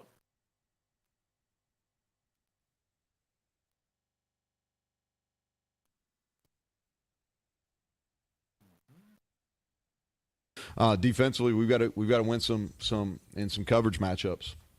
You know, they're as talented as they are at running back. You know, we've got to be able to cover them, and we can't give up shots down the field. And then we've got to be able to tackle in one-on-one. You know, and we've got to run to the football, but we've got to be able to tackle their running backs in one-on-one opportunities. Mm-hmm. Yeah, and that's key. Now let's talk about this real quick, because when you go ahead and you think about what he said in camp, he goes, "We got to run through our tackles." Remember that? And you heard Jordan Leslie say, "Hey, we're callous tacklers." Dante Wright. We're callous tacklers because that's what we're doing. The last scrimmage treated it as a real game. And let me tell you, that's an improvement in my mind from what they've done in the past couple of years, because they really haven't really got into being that physical attitude that they're displaying or that they're talking about right now. All right? You know what? You can't instill an attitude in a team without talking about it and then going and doing it. So when you talk about it, it means you're addressing it so that they're becoming familiar with, you know what, we were poor tacklers last year. Probably the poorest tackling team I've seen in a long time, to be quite honest, all right? But if you're going to work on that, you're going to improve on that, that is good news. But you got to do what? You got to have those fundamentals. And now, so when you say that, now you're going to go against a team that knows how to run the ball. And a team that has very talented. So we're going to find out, right? Did it work? Did it work good? Was it an improvement? Yeah, I think anytime that you say we're going to be tougher and we're working, we're going to be better tacklers, I think that's an improvement, because you weren't saying it last year. You weren't. What I was getting out of last year, they were saying we're the most athletic defensive secondary that we've ever been. Now, we know that was either just wrong, because they weren't that athletic. They weren't that fast. Right? Even with Charles Woods out, or him, and that didn't change the boat. All right, I'm just telling you right now, did not change it for athleticism. Now, I want to see it. So we talked about it yesterday, you know, with Koken, with Calvin Phillips, you know, show me. Missouri State, you got to show us. All right, so because I know what? I watched the film on those running backs and that offensive line, those tight ends. They showed me. I watched Ohio State. They showed me. In fact, Penn State was up going into the fourth quarter before the bottom fell, and they did some silly things. But show me. And that's the truth of it. Credit for, he can run. He played, like I said, he played a lot of fourth quarters last year. And when he played, they let him play. It wasn't like he talk about Drew Allard, the quarterback, played a lot of fourth quarters. He was just handing off. And so you've got some video. He's super talented. You know, he's a big kid. He's more athletic than people give him credit for. He can run. He's good at scrambling and making plays downfield. You saw that last year. You saw that in high school. He's got a huge arm. He can make all of the throws. You know, he's 6'5". He's 243 pounds. I'll tell you what I do like about him. I'm not going to lie. He's really good.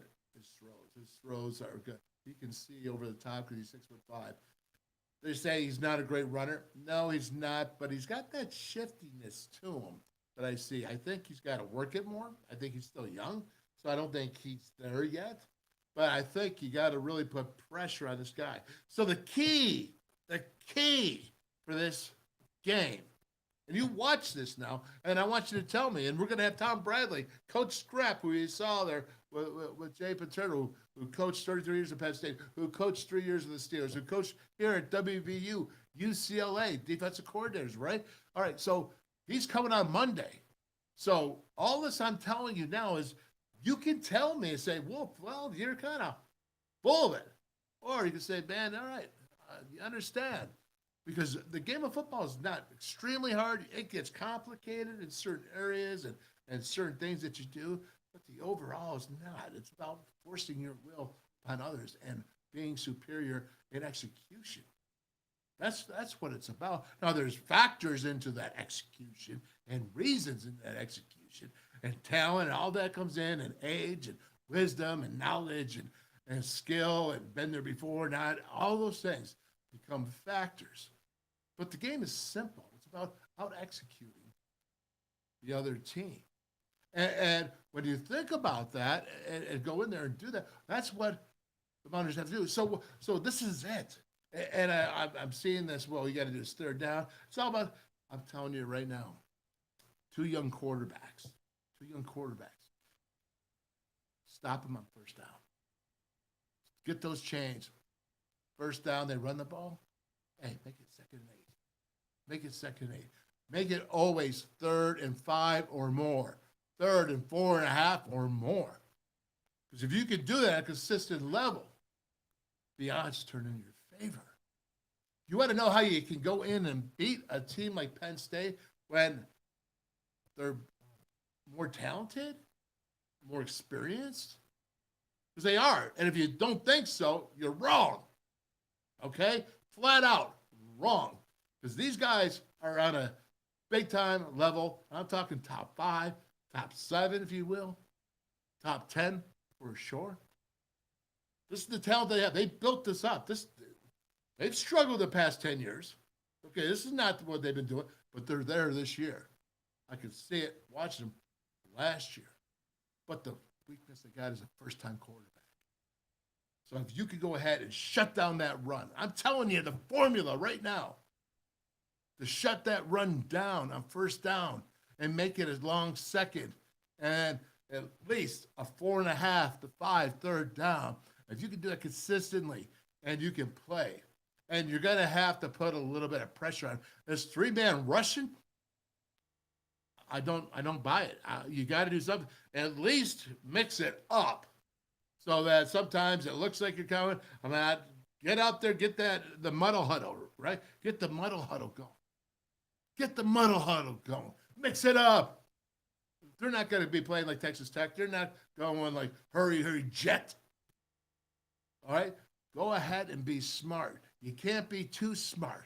You can't be too much where I'm like, we're going to go and we're going to show something different all the time.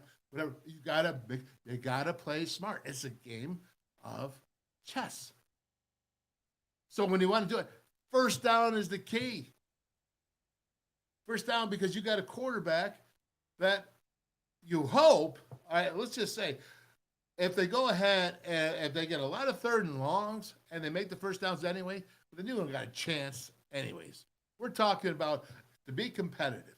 If you can shut their run down, that's what I love about Bill Belichick, the coach of the Patriots. He takes away the best thing you do and says, if you're going to beat us, you got to beat us with your 2nd or 3rd. Your 2nd or 3rd. Not the 1st. Don't give it to them. Don't give it to them. Shut it down. And if they win and they beat you the 2nd and 3rd, tip your hat. Maybe it wasn't our day. But if you can go ahead and you do that, I'll tell you what, I'll stand up and I'll applaud. If you could shut down that Penn State run, and then Juilliard comes out and he's this 5-star quarterback that has an amazing day, that with receivers that are unproven, I say, hey, man, you tried. And you know what? I'll stand with you, tall with you, man. I'll stand and I'll applaud. Because you know what? You got a lot to build on. Because you got heart, man. You got courage. If you go ahead and you take that away, but if you sit there and you say, well, we're going to try to defend against everything, And, the pass is important as the run. Drew Lara has not proven it. He's got to now. If he starts to prove it, then you got to change up. Okay, you're not going to be thick-headed and be like, well, we're staying in this forever.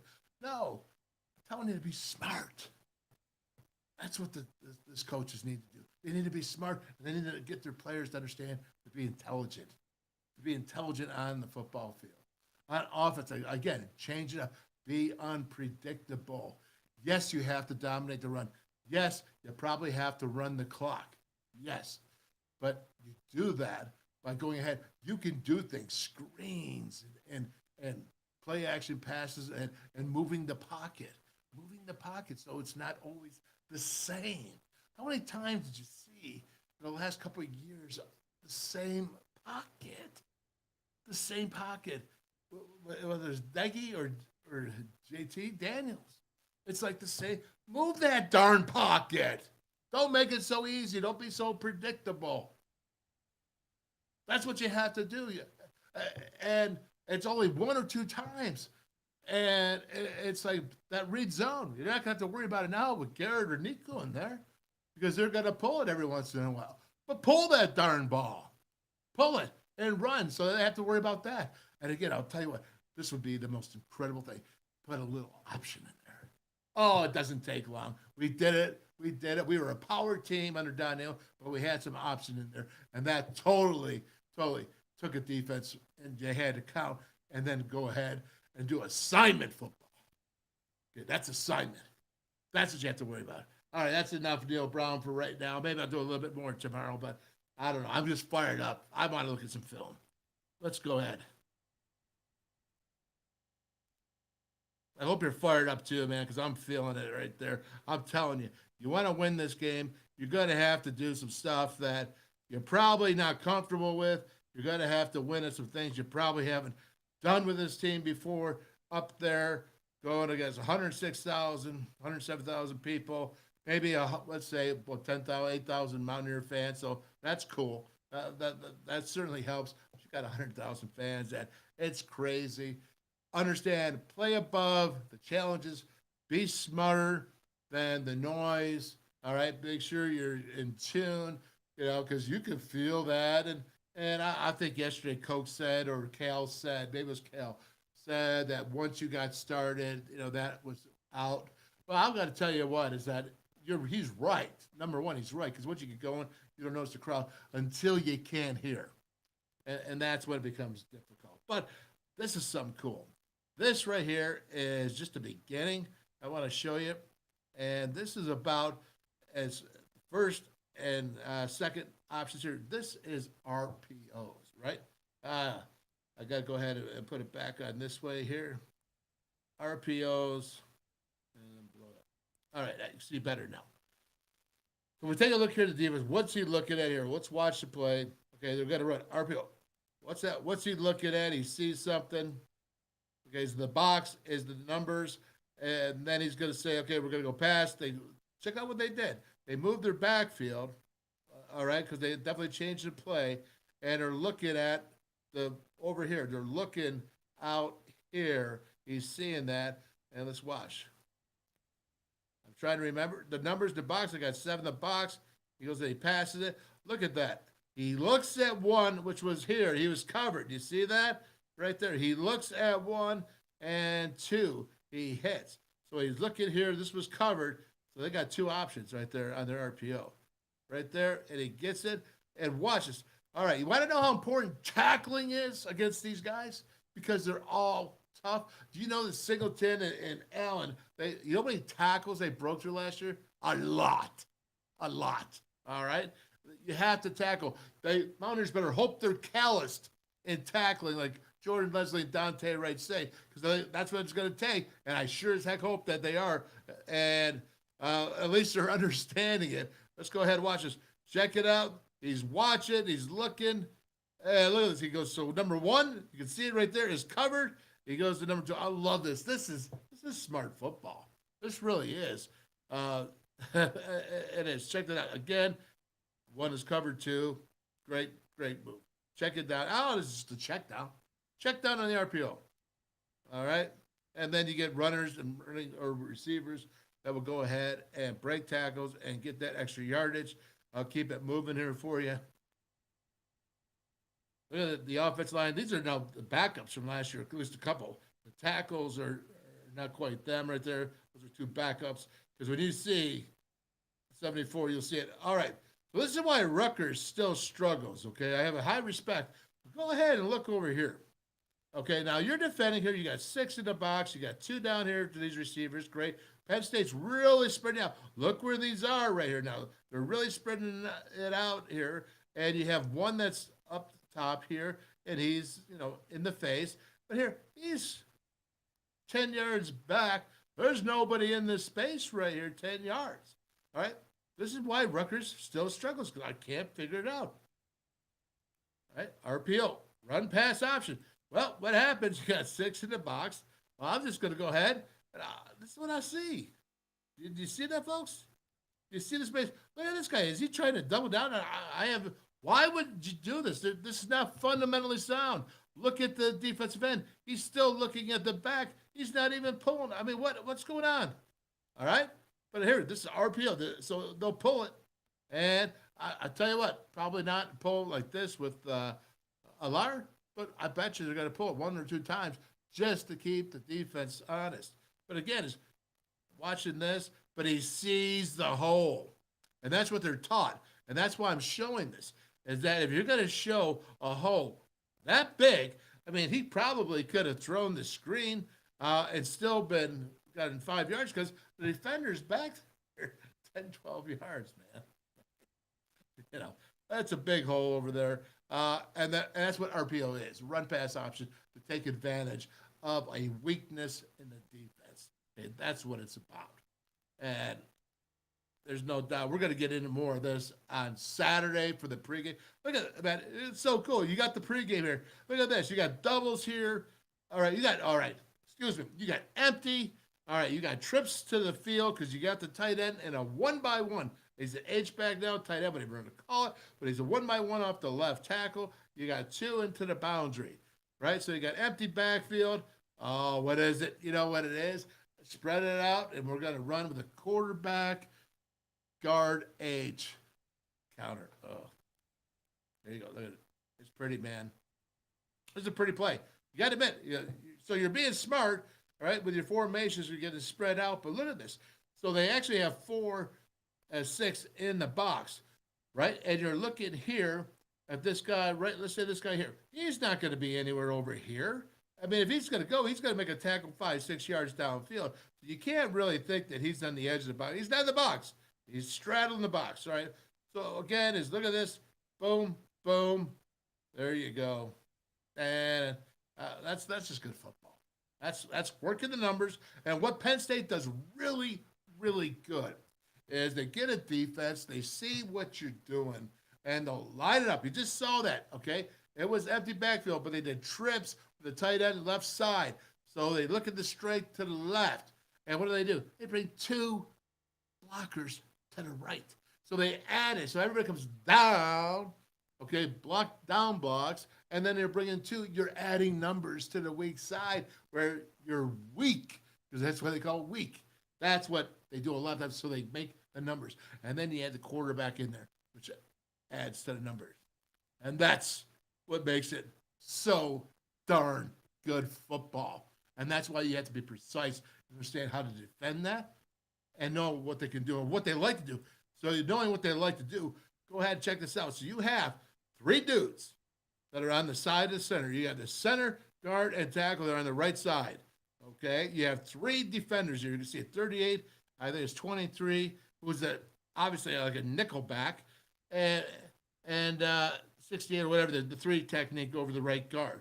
Now you're bringing 2, all right, the left guard and the H-back. Watch. Well, I'm sorry, I didn't see or forgot that I put that in or let that play run. There you go. Now watch. Look at that. You see they're pulling. Everybody's down blocking, man. It's pin and pull, and they're coming through, and the numbers are good. That's great football. Look at this. You got no chance. Boom. It's Rutgers. All right. I kind of like that. I'm sorry. I didn't see that before. All right, so they're showing the diamond formation backfield. You got 3 and then 1 by 1. And I didn't see that. Okay. Oh, so what did I do? Well, here we go. We'll keep moving on here. All right. So you're seeing this now. All right. What you gonna do? Is you gonna throw the ball, or is you gonna hand the ball off? Oh, I put it back to 0. That's what I did. No wonder why. All right, we just went there. All right, very good. All right. Okay, here you go. Look at this. This is a new play. Here you go. Here's the diamond. All right. They got a shit. All right, coming right out of it. Check it out. Oh, it's a beautiful RPO pass. Look at this. Now, numbers. Look at that box, man. They got tight, so you got 4 and 6. So you already got 6 here. And now you got the 2 players trying to straddle the box. Straddle it. What do you have back here? Look at back. Look by the referee here. All right. This guy's here. He's seeing all it is going to be what? A skinny post. Yeah, look at the space. Look at the numbers on the inside. And then look it over here, man. It's wide open. So this is a great look here. You got the diamond. Oh, that's easy money. Easy. All you have is a safety over there. That's easy money. And you know what's nice about that is West Virginia, Garrett Green. He's good at that. So if you see that and he gets that kind of open for Garrett Green, is you can rest assured he's going to go ahead and jump on it. Look at him. Back up. There you go. Very nice. RPO, run, pass, offense. Backside. But that's what the defense. So if the defense is going to commit like that, and they're going to have to commit to some degree to go ahead and shut down the run. So they got to commit numbers, right? Well, then as DBs, watch this in the game. As DBs, you can't be backed off 10, 20, or 12 yards. You can't be. You're going to have to get up. You're going to have to be physical. Maybe even reroute some. Crazy thoughts here. But maybe even reroute and play physical and throw them off their rhythm, the quarterback to the receiver, the route. It's a timing thing. And that's what you want to do. Now, look at this. I'm seeing 3 here, and I'm seeing 2 defenders, right? Oh, this is you want to go ahead and defend this? Oh, come on, man. This is like taking candy from what? A baby, right? Go ahead. Rock and roll. Check this out. It's just numbers. That's 3 on 2. Look at the closest defender. They're 10 yards away. You got to get positive yards regardless. I mean, give me that. I'll take that every single time. Go ahead. Sit. There you go. Look, 2 blockers on 2 defenders. Third guy with a ball that was already out there. All he did was extend out 5-6 yards. Look at the 2 defenders. If West Virginia cannot do this, West Virginia, do not be a wreckers. Do not. I mean, I'm showing this to you. It's right there. It's obvious. It's 3 on 2. You defend this. How many times did WVU not get lined up with Coach Brown? Neal said, we're aligning this year. We're aligning, which is good news, right? Because he knows that was an issue. But how many times did they went quads to the Oklahoma State, quads, Oklahoma, quads to the boundary, or trips into the boundary, and you got 2 defenders, and you think you're going to get a guy covered. It's kind of like, straddling the box. Are you in the box, or are you outside of the box? Well, you can't do both straddling. Either you're in or you're out. Walking down the middle of the lane ain't going to work. Did I say ain't? Yeah, I did. All right, sorry. Okay. Keep going here. Look at this. It's numbers. Not going to get there. 2 good blocks. There's an alleyway. Makes money. Makes it money.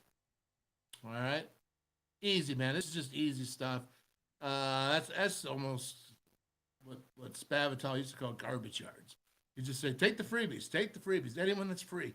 If you see a guy that's backed off 10 yards and you can do a 5-yard hitch, take the garbage. Gary Jennings did it all the time with Will Greer. If you don't remember that, even Sills to some degree, But Gary Jennings lived off of garbage yards, meaning is a dude was 8 to 10 yards back. Gary would stop at 5 and just do a hitch. And then Gary was strong enough to turn around, get 1 or 2, maybe 5 more yards. Lived out. Jay Spavital called it garbage. Okay, now you got 3-on-3. You see this here? Now they got numbers out there. See, look what happens. We got numbers here. What are they going to do? Oh, but they go the other way. They go the other way because now you got numbers. So it's a game of chess, and it's a game of we're going this way. We did this to you, but now we're going this way. Oh, run pass option, man. You got to love it. Beautiful. Now, look at these backs go here. Yep. And let's see. All right, so this is Singleton Raider. Again, look at the numbers. Look at the numbers. We'll look at this at the end zone. Look at him run around. 1,061 yards. Right here. Look at this. Look at here. You got the guard and center. Oh, was that the center and the backside guard? Okay. It's one. You're outnumbering them. Look at this. He's coming up for the backer. Look at the outnumber. And then what?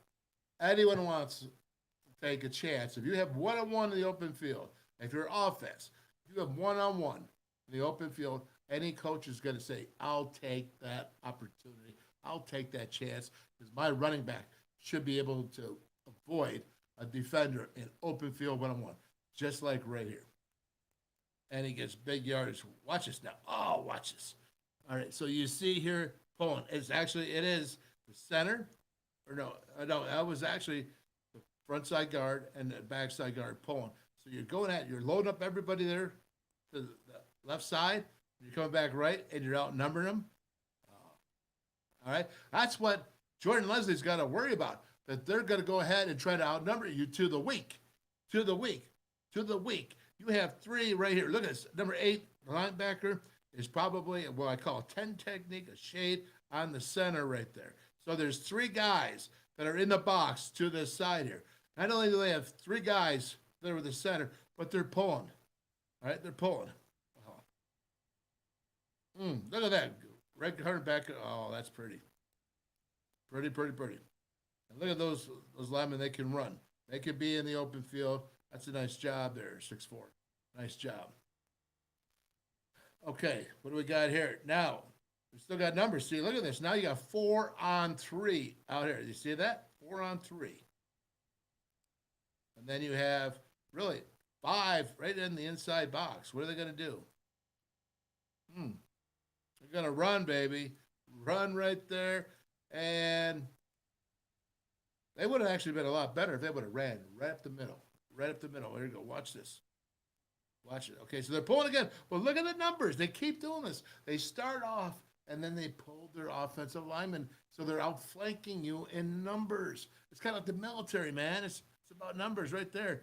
And you like the attack point. And actually, that defender did a nice job there on the one blocker. And that's the reason why he struggled for 10 yards. It wasn't so clean. And who I just said 64 did a great job in the last play. Did a bad job on that play. But they still got there because the numbers are clean. They're clean. Watch it. Right there. Look at this. They're all, it's pin and pull. Pin and pull. There's nothing hard about that. It's just numbers. So you got to get outflanked. You have to watch it because of the weak side. So what I'm trying to get at is that they're showing strength to one side and they're running it back to the weak side and they're pulling 2 players, whether it be 2 offensive linemen, whether it be a tight end and an H spot and an offensive lineman. It doesn't matter. They're going to get 2 guys that are going to come back weak side and block, and they outnumber the defense that way because you're trying to align to their strength. And when you go ahead and you put 4 over 3, like they did in that one, onto the receivers, you only have so many over here. You only have 7 left. Let's see. Let's watch it. Okay, a couple more here. Don't want to kill you to death here, but this is good. This is really good football. Jaywan Sutter, brother Mountaineer, is co-offensive coordinator. I'm sure your shit is the one that calls the plays and works it. But Jaywan Sutter is heavily involved in this offense. Really proud of him and watching this. I was on staff with him at WVU. He's been at Marshall. He's been at Florida. He's gone on to do some great things, but I'm proud of this. This is a good offense. It's a very good offense. And they do a lot of stuff to outnumber him, and then they go ahead and they put right there. It was that K-Trot Allen right there, 13. Yeah, right there. I got it right? Yep, 13. That's K-Trot Allen. That's the number 2 back that had 861 yards. So you can watch it again. All right, so what are they seeing here? You're seeing 3 over 2 outside. You know, there's 6 in the box. One's going to come here and walk down. Okay. And you're still going to, you know what? This is a perfect example of you still got to be able to run the ball. Even when numbers don't go your way. And when numbers don't go your way, you still have to run the ball. And this is what they do. And they just put a good running back behind it. But let's go ahead and take a look.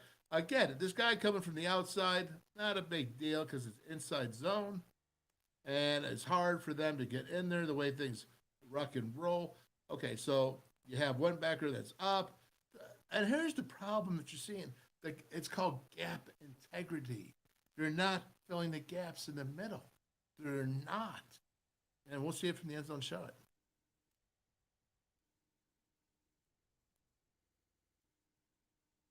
All right, here we go. So you got 2 linebackers. Okay, you got the 10 here. So remember when I told you West Virginia last year they lined up and there's nobody in the bubble here? Well, he's in the bubble, so that's good right here. He's in the bubble, and he's in the bubble here, right? So go ahead and we move this out. So what happens here to this defense? That what he sees 3 over 2. I think he might even see the blitz. So he's coming in. He sees the blizzard. Maybe that's what he saw, and he's going to go inside zone. So let's take a look here in the end zone shot. All right. So now, all right. Well, now you see it. Okay. It's not hard. What's he doing here? 27. What are you doing here? 27. You have outside contain here at 21. Outside contain, right? You have this guy here. He's going inside the tackle, and this guy here is playing the B gap. He's got to be playing over here. You got to be here or here. So I mean, these guys are covering the 13. He's taking the B gap. He's all right. It's 27. Gap integrity. You don't get out your gaps. Slow and late, and then you get eaten up. Eaten up. Eaten up. All right. There you go. I should stop here. All right. Going around. I'll just look at these guys. I'm going to break down these guys by showing you how they run. I want to show you this offensive line. I got to show you Balanu or whatever Jay Paterno called him.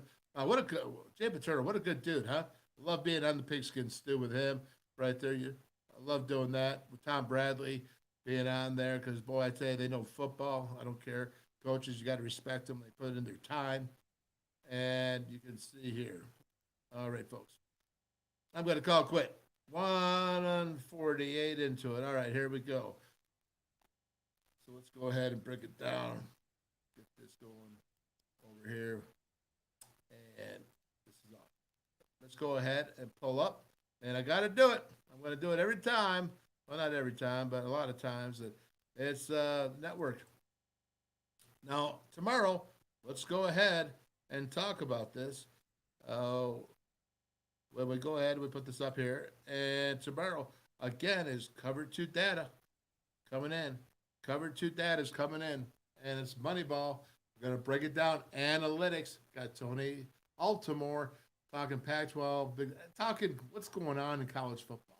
Probably one of the smartest guys that I see out there. No, way smarter than Wah when it comes to like conference realignment, knowledge about when Pac-12. I mean, dude, he can go back. I think he's got like a photographic memory. All right, I'm not afraid to know my strengths and know my weaknesses as well. All right, in fact, knowing my strengths and knowing my weaknesses.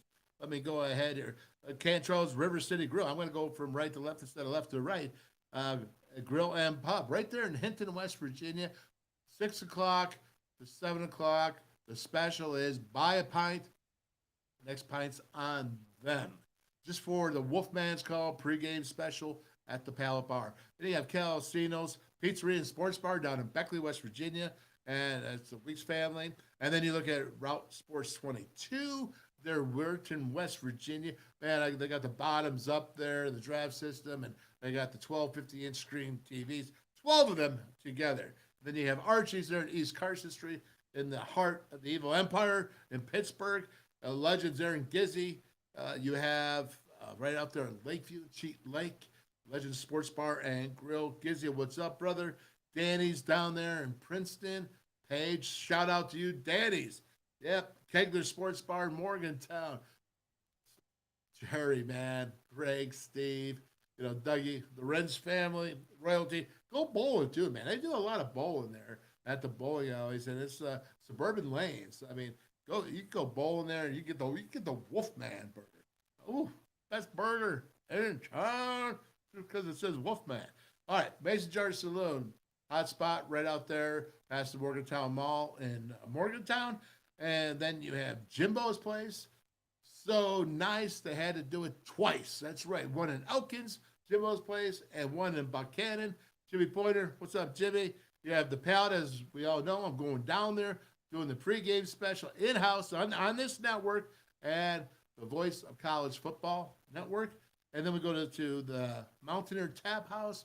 Mel, what's up? Hey, you got right there, Country Roads. You got a pregame going there. So all you students doing pregame, the Country Roads and the Trust and with the Mountaineer Tap House.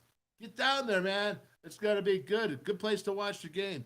And you got in Fairmont, West Virginia, Steve Reese, Mason Jar, barbecue, and more. Unbutton those britches because when you go there eating that barbecue, whoo, that's good stuff. And then you go ahead. You got Chef Paul down at the Pitch Sports Bar and Grill. Chef Paul, Pitch in Dunbar, West Virginia. And last but not least, certainly not in your hearts, guys, he's number one, Rob Davis, right there. Rob down in Bridgeport, West Virginia, and it's Brickside Bar and Grill. He has 30 drafts, different kinds of drafts. He has, it's called Eat Loco, man, because he's got the good food, and he's a good dude. All right, so that's that. Nobody wanted to come on. Nobody wants to get on there and say, hey, you know what, Wolf, I want to break this stuff down with you, man. Come on, break it down. Because y'all get there on Twitter, man, and on Twitter, y'all want to fight me on everything I say. Well, come on. It's okay. You don't have to fight. We can do it courteously, man. We can do it responsibly. All you got to do is just come on. Just come on. It's okay. I will treat you with respect, right? Let's see. Timothy, what are you going to do, man? Going to be tuning in for tomorrow's show. You know why? Cover 2 data, baby. I'm trying to get Big Johnny Ray, the largest Mountaineer ever, to come on and talk Mountaineer football. Big John. John, I know you're out there. We want you to come on. Quit hiding from me. You're 6'9". You're 450 pounds. You can't hide. All right? What about this? Oh, I'll tell you, what is this?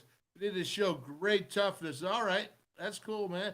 Mike Rollins, I said I'd talk to you about this, right? I still believe that speed kills. Mike, you are 100% right. Speed kills. You know what it kills? It kills fast. Get it? Yeah. All right. Very good, man. And what do we got here? Very lucky. Wolfie Brothers playing at WVU. Thanks for the memories. Well, I thank all of you for the memories because I love WVU. Been around since 1981, since brother Ronnie Paul came down from Orchard Park, New York. Came down and made that down I-90 in New York. Then we had I-79 way back 40 years ago. And I've been here coming ever since. And Brother Craig went down there to Pittsburgh. And big fans for even at Syracuse. All right, everybody. Not coming on. So listen, I want you to have a great day. Let's get a little bit here of Zach Frazier. Let's not forget about the Pallet Bar Saturday. I keep saying it, but I keep wanting to tell you. Bad Voice of College Football on YouTube. Go ahead, sign up on the network. Sign up, like it, smash the buttons, like it all, whatever you got to do.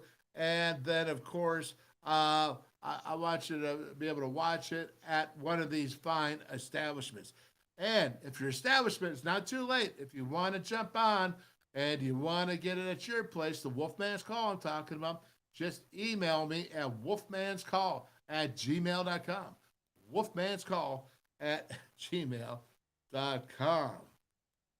Pretty easy, right? All right. Well, all right, everybody. You have a great day. Tomorrow, 4 o'clock, we will see you. Thank you, Jay Paterno. Thank you, Dennis Fowlkes. And thank you for joining us. Hi, I'm Zach Frazier from Fairmont, and when I'm back home, you'll find me at my local Parmar store. We have that gold and blue pride at your local Parmar store. We are coming to your neighborhood soon. West Virginia, Kentucky, Ohio, Pennsylvania, and Maryland, we have you covered. Download the Parmar app and sign up for the Parmar Rewards Card. Food, gas, groceries, and more, we are gold and blue proud, and we are Parmar stores. If there's not a Parmar store near you now, there will be soon.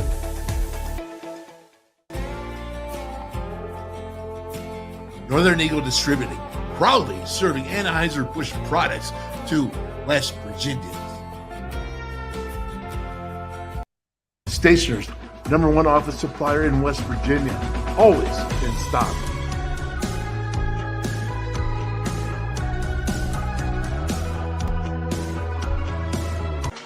Call Mini, the anywhere, anytime chargers, powering a connected world. Never buy AA batteries again. Rechargeable 500 times plus. Paul Mini AA USB lithium battery, as easy to charge as your cell phone.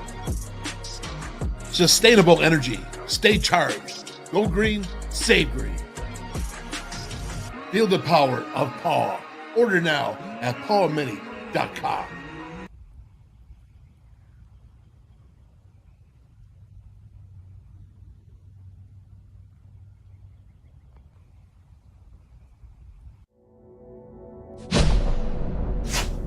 West Virginia United.